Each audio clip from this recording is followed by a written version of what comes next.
हिंदू धर्म में गणेश चतुर्थी का विशेष महत्व है। शास्त्रों के अनुसार चतुर्थी तिथि भगवान श्री गणेश को समर्पित होती है। ऐसे में इस दिन भगवान श्री गणेश की विधि विधान से पूजा अर्चना की जाती है। वैशाख माह के कृष्ण पक्ष की चतुर्थी तिथि को एकदंत संकष्टी चतुर्थी मनाई जाती है। गणेश चतुर्थी प्रमुख जगहों पर भगवान गणेश की बड़ी प्रतिमा स्थापित की जाती है। इस प्रतिमा का 9 दिनों तक पूजन किया जाता है। बड़ी संख्या में आसपास के लोग दर्शन करने पहुंचते हैं। 9 दिन बाद गानों और बाजों के साथ गणेश प्रतिमा को किसी तालाब इत्यादि जल में विसर्जित किया जाता है। गणेश चतुर्थी व्रत कथा। एक समय भगवान विष्णु और माता लक्ष्मी के विवाह की तैयारियां चल रही थीं। इसमें सभी देवताओं को निमंत्रित किया गया, लेकिन विघ्नहर्ता गणेश जी को निमंत्रण नहीं भेजा गया। सभी देवता अपनी पत्नियों के साथ विवाह में आए, लेकिन गणेश जी उपस्थित नहीं थे। ऐसा देखकर देवताओं ने भगवान विष्णु से इसका कारण पूछा।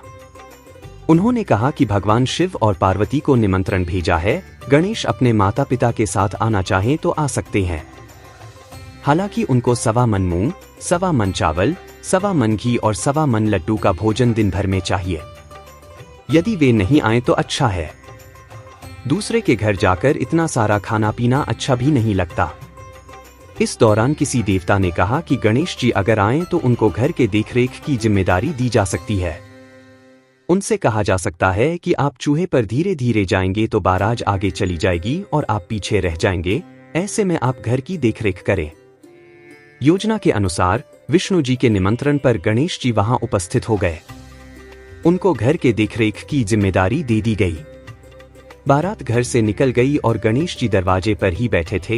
यह देखकर नारद जी ने इसका कारण पूछा तो उन्होंने कहा कि विष्णु भगवान ने उनका अपमान किया है। तब नारद जी ने गणेश जी को एक सुझाव दिया। गणपति ने सुझाव के तहत अपने चूहों की सेना बारात के आगे भेज दी, जिसने पूरे रास्ते खोद दिए।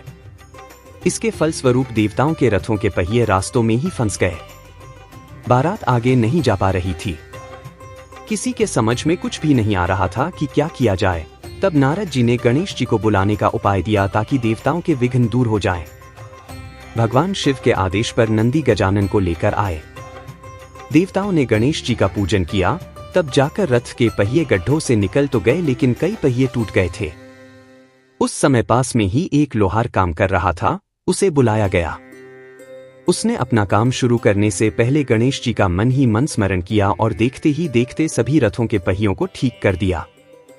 उसने देवताओं से कहा कि लगता है आप सभी ने शुभ कार्य प्रारंभ करने से पहले विघ्नहर्ता गणेश जी की पूजा नहीं की है, तभी ऐसा संकट आया है।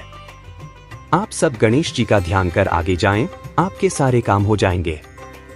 देवताओं ने गणेश जी की जय जयकार की और बारात अपने गंतव्य तक सकुशल पहुंच गई।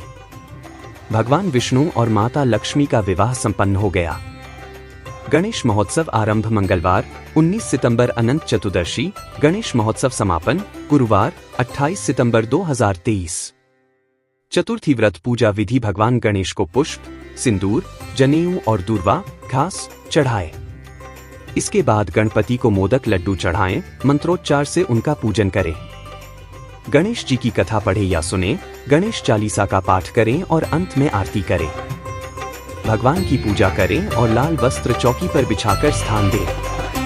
गणेश चतुर्थी पूजा सामग्री। गणपति बप्पा की स्थापना से पहले पूजा की सारी सामग्री एकत्रित कर लें। पूजा के लिए चौकी, लाल कपड़ा, गणेश प्रतिमा, जल कलश, पंचामृत, लाल कपड़ा, रोली, अक्षत, कलावा, जनेऊ, गंगाजल, इलायची लौंग, सुपारी, चांदी का वर्क, नारियल, सुपारी, पंचमेवा, घी पूर की व्यवस्था कर लें। लेकिन ध्यान रखें कि श्री गणेश को तुलसी दल व तुलसी पत्र नहीं चढ़ाना चाहिए। इसके स्थान पर गणपति बप्पा को शुद्ध स्थान से चुनी हुई दूर्वा, जिसे कि अच्छे तरीके से धो लिया हो, अर्पित करें।